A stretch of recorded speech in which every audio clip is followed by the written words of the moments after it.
पहर रात जल थल सेविला चार पहर रात जल थल सेविला चरण तोहारे छठी मैया दर्शन दीनाया पान छठी मैया दर्शन दीनाया पान मांगू मांगू तिवाई कवन फल मांगू मांगू मांगू तिवाई कवन फल मांगू जे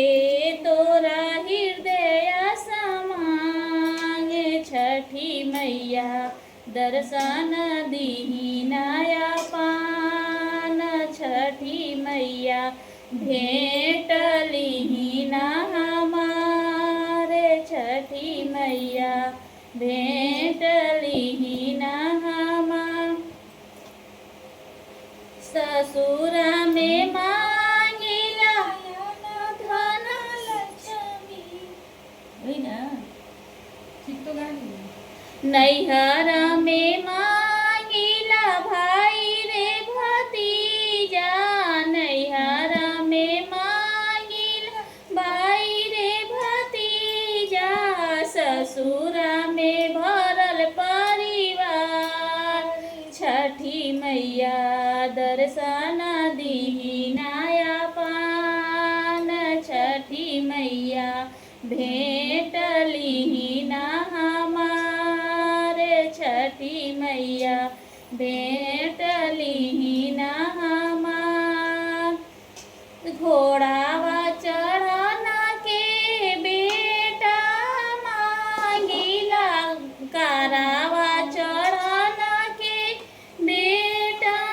मांगिला घोड़ावा लगन के पतो छठी मैया दर्शन दीना पान छठी मैया भेटली ना हमार सभावा बैठना के ससुर मांगिला सभावा बैठना के ससुर मांगिला मचिया बैठना के रसास छठी मैया दर्शन दीनाया पान छठी मैया दर्शन दीनाया पान रूना की झूना की बेटी मांगिला रूना की झूना की बेटी मांगिला पढ़ल इंजीनियर दामाद छठी मैया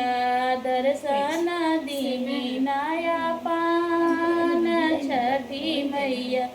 दर्शन दीनाया पान